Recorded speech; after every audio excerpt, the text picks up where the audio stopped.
Conclusion, au-delà du fait que le président Tshisekedi s'est courageusement départi du deal avec Joseph Kabila, son bilan pour la deuxième année reste en revanche un échec. Le président de la République a reculé de plusieurs pas par rapport à la situation des droits humains, pourtant montrant des indices prometteurs au terme de l'an premier. La situation sécuritaire s'est considérablement dégradée avec un nombre record de morts enregistrés notamment à Beni, sans oublier les finances publiques gérées dans une extravagance inédite au moment où la situation sociale n'a cessé de dégringoler. 2 ans déjà, le président de la République devrait fournir les efforts en respectant les engagements dûment inscrits dans divers secteurs de la vie nationale comme l'éducation, la lutte contre la corruption, la justice climatique, l'assainissement du climat d'affaires et les lois justes qui garantissent la justice sociale et distributive aux citoyens. En somme, nous remarquons que le président de la République n'a pas encore concrétisé ses discours par des actes concrets. Voilà.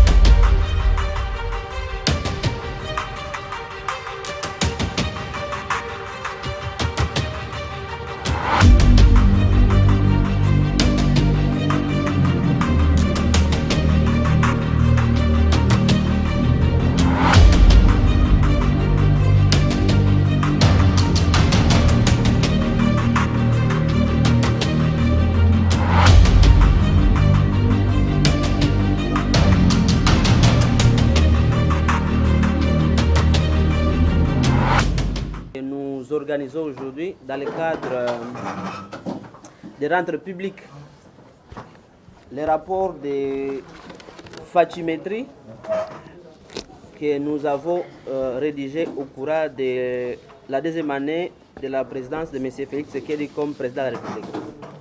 En fait, on va rappeler le contexte dans lequel cet outil, qui est un baromètre, a été lancé. Et puis, on va rappeler la méthodologie que nous utilisons. Et puis, on va vous lire les résumés exécutifs et les recommandations. Et on va faire un aperçu particulier sur la question sécuritaire à l'Est pour vous montrer les chiffres aussi alarmants des tueries, de massacres qui continuent à se commettre à l'Est. Et on va vous laisser poser des questions tout en vous rappelant les différents domaines dans lesquels nous avons travaillé, les différents domaines sur lesquels est axé le document. Alors, au lendemain de l'investiture de M. Félix Tshisekedi comme président de la République, nous avions souhaité participer à la gouvernance comme mouvement citoyen parce que notre rôle, c'est aussi contrôler les pouvoirs publics, mais aussi donner des propositions sur différentes thématiques qui concernent notre pays. Et donc, pour cela, nous avions mis en place un outil qui s'appelle la fathimétrie. Fathimétrie, c'est l'acronyme FATI, maître, donc c'est la mesure des actions de Félix Tshisekedi Tshilombo comme président de la République, qui au fait essaie de revenir sur les engagements électoraux du président de la République qu'il a donné quand il faisait sa campagne électorale, sur les différentes promesses qu'il continue à donner à ces différents déplacements, que ce soit à l'intérieur du pays ou à l'étranger, mais aussi c'est apprécier les différentes actions qu'il pose au cours d'une certaine période. Et pour cela, nous avons mis en place le premier bulletin qui a mesuré les 100 premiers jours du président Félix. Nous avons aussi mesuré les 6 premiers mois de son mandat. Nous avons publié particulièrement les 12 premiers mois de Félix. Et récemment, on a publié un bulletin sur les secteurs sanitaires, notamment la couverture et la riposte de Covid. Et aujourd'hui, nous publions la deuxième année, donc fathimétrie l'A2, du pouvoir de Félix. Pour nous, c'est important cette année parce que c'est presque la mi-mandat. C'est la période mi-mandat, si vous le voulez, du pouvoir de Félix. Et donc, c'est important de rappeler les engagements qu'il a donnés au peuple congolais, mais aussi et surtout de lui fournir des recommandations qui peuvent être utiles pour améliorer son action pour l'aider les 3 dernières années qui restent pour son mandat. Alors, nous ne sommes pas un cabinet d'études pour produire un rapport scientifique d'une portée internationale, mais ce que nous faisons, c'est une contribution à la gouvernance à travers les recommandations, mais aussi à travers une observation participante, parce que nous sommes nous-mêmes les citoyens, nous vivons à la cité, nous savons savoir la misère du peuple, nous savons savoir les difficultés dans lesquelles nous sommes plongés, et donc notre fathimétrie, c'est aussi une observation empirique des faits et des actions qui se passent dans notre communauté. Alors, globalement, la méthodologie, c'est important de rappeler la méthodologie. La méthodologie est vraiment basée sur la documentation et aussi l'observation directe des actions des gouvernants congolais. Nous faisons attention pour recourir aux sources officielles, mais aussi aux sources de la presse. Vous, les amis de la presse, nous essayons de fouiner tout ce que vous avez écrit, tout ce que vous avez documenté, les différents rapports, tels que les rapports publiés par ODEP, ACAJ et toutes les organisations de droits de l'homme, mais aussi les rapports publiés par les organisations telles que le Congo n'est pas à vendre, pour essayer de donner les informations crédibles pour ne pas venir dire des choses qui ne sont pas vraies. Alors, comme on a dit, ce rapport n'est pas exhaustif, il a des limites. Les limites, c'est entre autres l'accès difficile à certaines sources officielles. C'est difficile d'accéder, par exemple, nous, à Takelucha, on a difficile d'accéder aux données de la Banque centrale. Du coup, notre rapport sur l'aspect économique et financier est limité parce qu'on n'a pas les chiffres de la Banque centrale pour apprécier les dépenses publiques. Mais, au moins, audiemment. Mais aussi, c'est notre capacité à nous déployer sur le terrain, notamment dans les différentes provinces, pour récolter l'essentiel des informations de l'action du président. Donc, globalement, les observations qui sont faites ici, dans ce document, sont le fruit d'une observation au niveau national, sans donner des particularités singulières sur certaines entités, sauf sur la question de la sécurité, où nous avons un focus sur l'action du président dans la gestion des groupes armés et sa recherche du rétablissement de la paix. Et là, comme nous avons des équipes trop présentes sur le terrain, à Beni, à Butembo, à Nituri, à l'est du pays globalement, donc nous avons des informations crédibles sur la question de la sécurité. Alors, pour ne pas vous fatiguer, je vais demander à mon collègue Jacques Isongo de vous lire les résumés et les recommandations. Et après, on va faire un petit focus sur la question sécuritaire, parce que, pour vous donner les chiffres. Et puis, on va vous laisser poser des questions sur les différents secteurs, mais les domaines qui ont été couverts. Je le rappelle, c'est la politique et la diplomatie, c'est les droits humains, c'est paix et sécurité, c'est aussi l'économie, c'est le social, c'est aussi l'environnement, et enfin, c'est les conditions des détenus dans nos prisons au Congo. On a estimé que c'est important de rappeler les conditions des détenus dans plusieurs prisons congolaises, parce qu'on a toujours ignoré les droits des prisonniers, et nous on tenait quand même à le rappeler. Et on a mis un accent aussi sur la santé, la gestion de Covid, sur l'éducation, nos universités. Et d'ailleurs là on profite pour dire au président de rouvrir les écoles, parce qu'il n'y a plus de raison de ne pas ouvrir les écoles à ce moment, tant que la pandémie semble être maîtrisée, selon les propos du docteur Mouyembe. Et on a rappelé la contradiction qu'il y a de laisser les marchés fonctionnels et fermer les universités. Il y a aussi un aspect sur l'agriculture. Cette question n'est pas souvent abordée par notre presse, et nous on a mis un accent sur notre capacité de l'autosuffisance alimentaire. Et enfin, on a mis, comme je l'ai dit, la société, on l'a déjà parlé, et on a essayé de parler de la coopération économique. Et là, vous verrez dans notre document un aspect sur les CAFA. Est-ce qu'il est opportun ou pas de ratifier? Nous, on va donner notre position dans les documents. Voilà. Et donc, tout à vous souhaiter bienvenue dans les enceintes de l'ODEP. Je passe la parole à mon collègue Jacques pour la lecture du résumé. Ouais. Merci beaucoup, cher bienvenu. Et voilà, résumé exécutif et recommandations. Le président de la République démocratique du Congo s'est engagé à faire de l'année 2020 l'année de l'action afin de redresser le vécu du Congolais. Au demeurant, À l'horreur de l'année susdite, une énorme doute a eu raison des espoirs qu'avait généré cette grande annonce, considérant que les rivalités politiques intenses au sein de la coalition gouvernementale FCC Cash, coalition fondée sur un deal opaque, nous rappelons, ont enterré tout ce qu'il en restait du moins des républiques et des démocratiques au Congo. A-t-on vu qu'au détriment de l'amélioration des conditions des Congolais déjà précaires, le président s'est illustré et engagé par tous les moyens dans une bataille politique visant à rompre le mariage qu'il avait porté au pouvoir depuis le 24 janvier 2019. En outre, certains observateurs, y compris le FCC, allié de la coalition, notent que l'approche utilisée par le président aurait d'une certaine manière violé les prescrits ou l'esprit de la Constitution ainsi que d'autres lois et règlements en vigueur. En effet, le forcing et ou le braquage politique qui a été appliqué par le détenteur du fauteuil présidentiel s'est fondé sur le débauchage politique jadis dénoncé, sur fond de la corruption de certains élus nationaux pour former l'Union sacrée de la République après les consultations présidentielles de novembre 2020.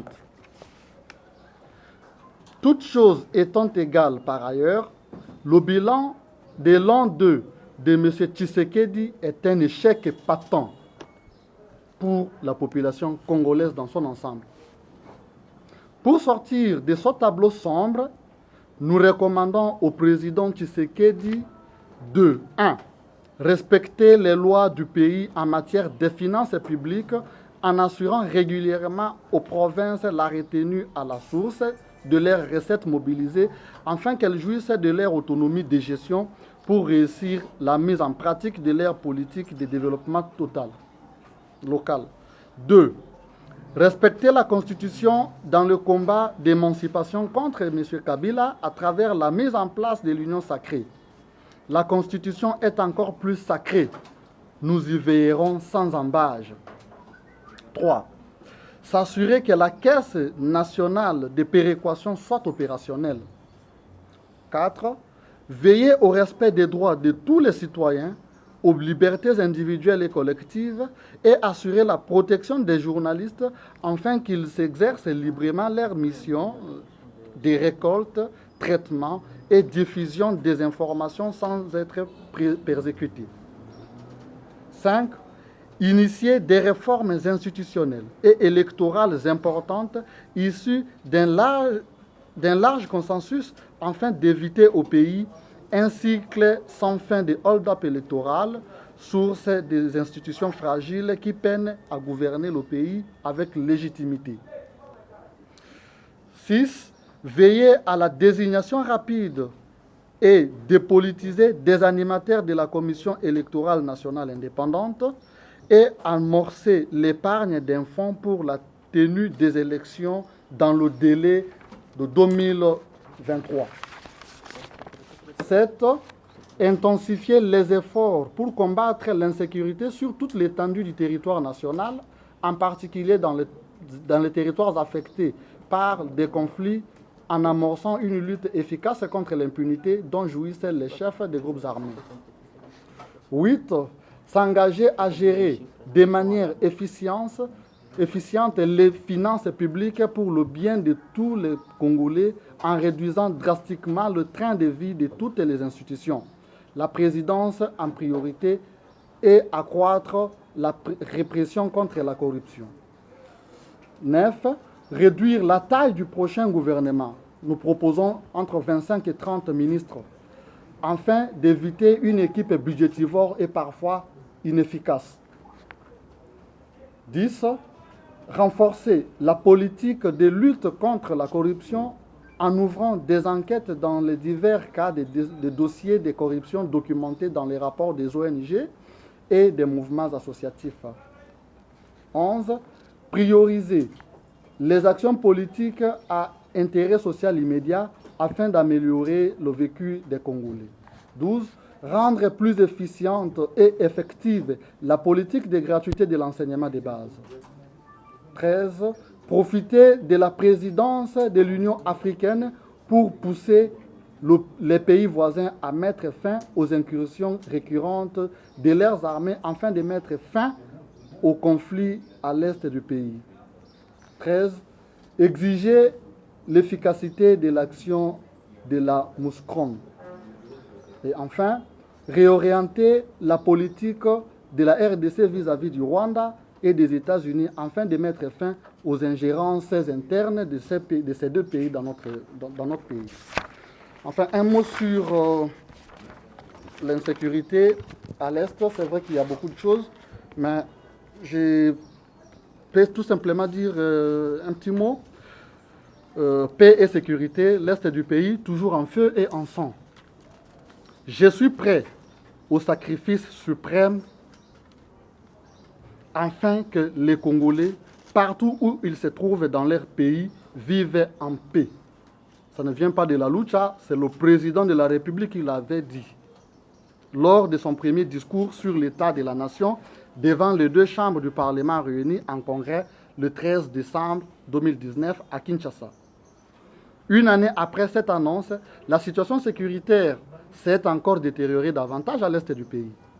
Au cours de cette deuxième année de la gouvernance de M. Tshisekedi, au moins 4100 Congolais ont été tués rien que dans les foyers actifs des conflits à l'est du pays.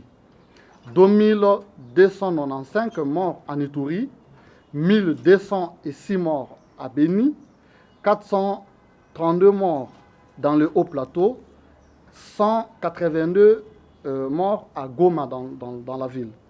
Et des armées étrangères ont fait des incursions répétitives sur le sol congolais en violation du droit international. Plusieurs foyers de tension à l'est du pays, à Beni, Ituri et au plateau du sud Kivu, ainsi que de la ville de Goma, qui est le symbole de la criminalité urbaine au pays, illustrent parfaitement bien l'incapacité du gouvernement à mettre en place des mesures efficaces pour rétablir la paix et la sécurité. Par ailleurs, les Mbororo et autres groupes armés transfrontaliers ont continué à faire des incursions de la partie orientale du pays. Voilà, parce qu'il y en a beaucoup, vous aurez des éléments en fait dans les documents qu'on va vous envoyer tout de suite, la voie électronique et le dur. Mais en conclusion, oui, les droits humains aussi c'est important. Instant.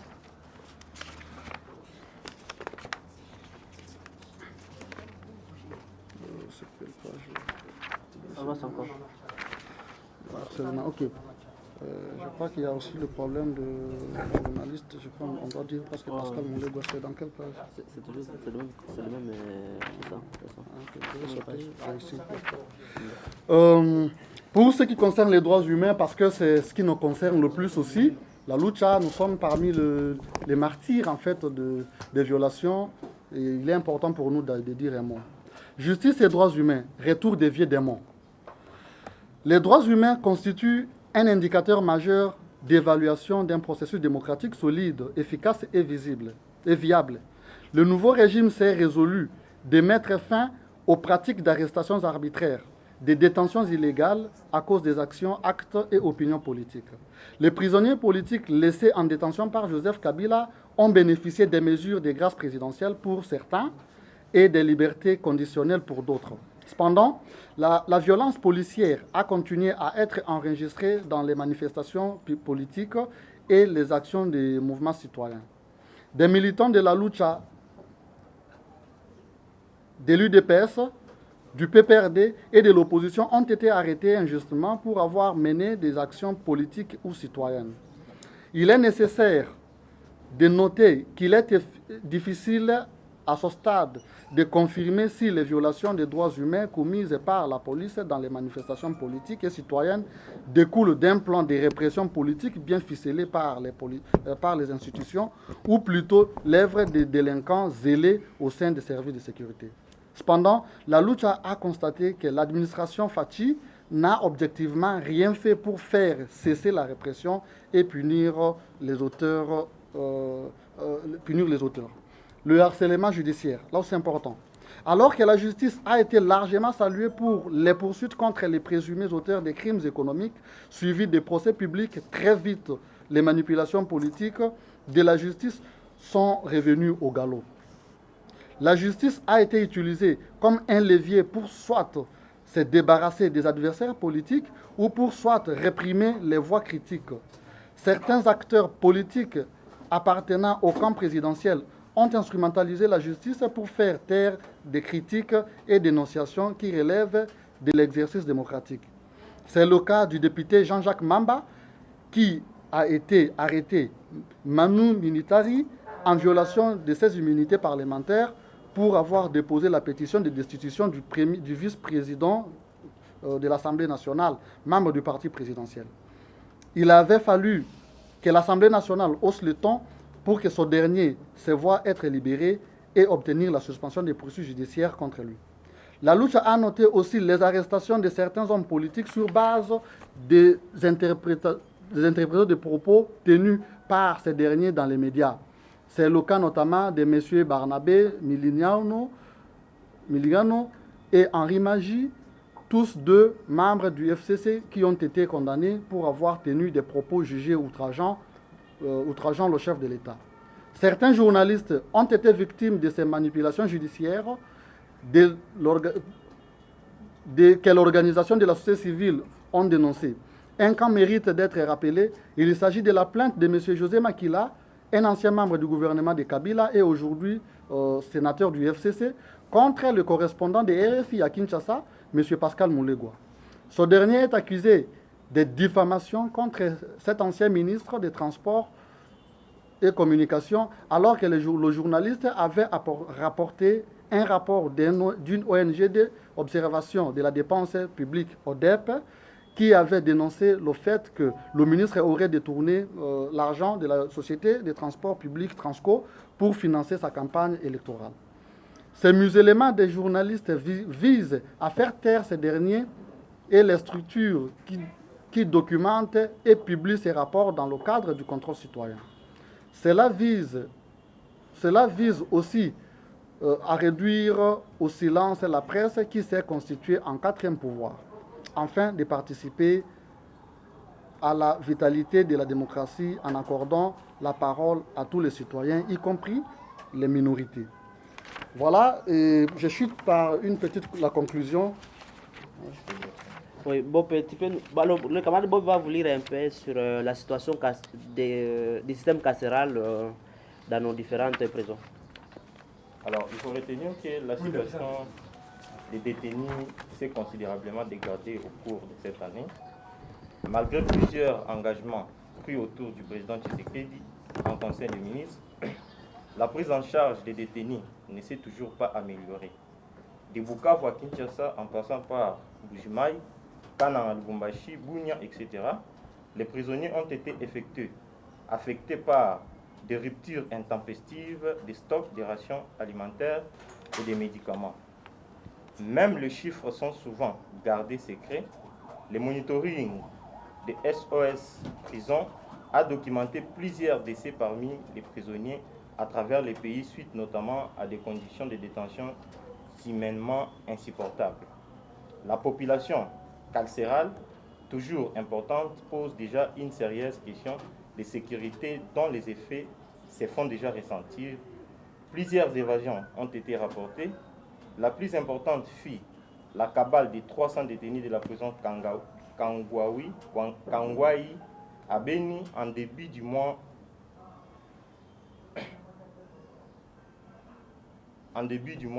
d'octobre.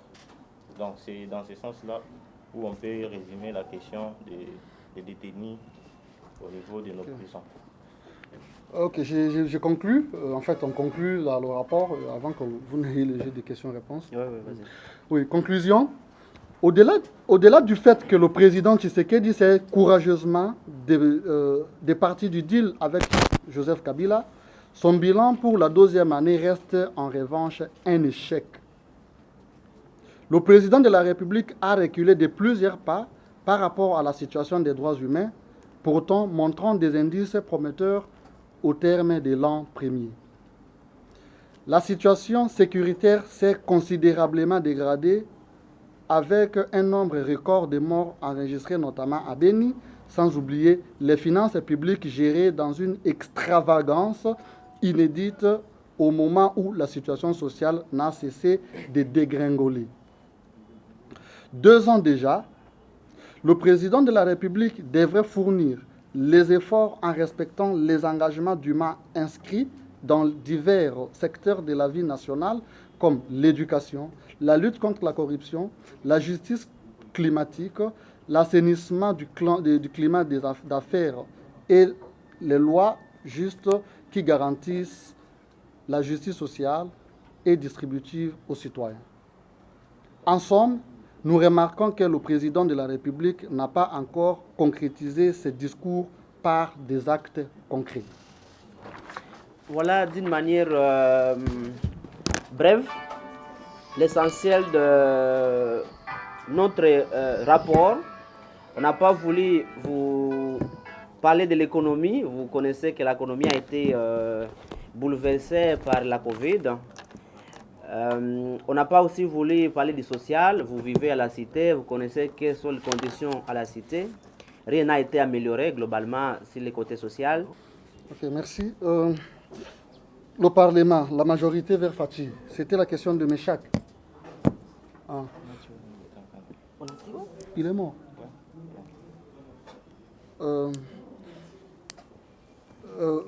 Le Parlement, effectivement, nous l'avons dit, on avait dénoncé en fait que pour se défaire de M. Tshisekedi, de M. Kabila, M. Tshisekedi a utilisé des moyens malsains, le débauchage, sachant bien sûr la vulnérabilité et la fragilité ainsi que la versatilité en fait de l'homme politique congolais. Il a utilisé en fait des moyens qu'on avait décriés hier, dont la corruption, parce qu'il y avait des soupçons à travers les médias, à travers des plateaux de télévision pour dire qu'il y avait effectivement de la corruption au sein du Parlement. Et ça, nous l'avons dit. Je pense qu'il est question de savoir, et nous assumons, qu'il est temps effectivement que le monsieur ou M. Tshisekedi se débarrasse effectivement de M. Kabila, mais en respectant en fait le jeu démocratique. Ce n'est pas en utilisant des moyens de l'État, en usant de son pouvoir qu'il a en tant que chef de l'État pour se constituer une majorité, en utilisant en fait la corruption et le débauchage autrefois décrié. Voilà ce que nous avons dit, et ça, il est question de le savoir et de le retenir. Je ne sais pas si nous ne saurons plus continuer parce que nous avons une mauvaise nouvelle. Peut-être vous savez, la Lucha avait organisé aujourd'hui une manifestation pacifique à Kananga pour exiger en fait la démission de Madame le maire de la ville pour question de la mauvaise gestion de la sécurité dans la ville. Et au moment où nous vous parlons, il y a répression sanglante, dont 5 blessés et une personne qui est en état très grave. Il a reçu une balle au niveau du front et on ne sait pas son état actuel. D'autres disent qu'il est déjà succombe de ses blessures, mais on ne sait pas encore. Et là, nous sommes obligés de mettre fin à ce point de presse. Merci beaucoup. Merci beaucoup quand même pour la présence.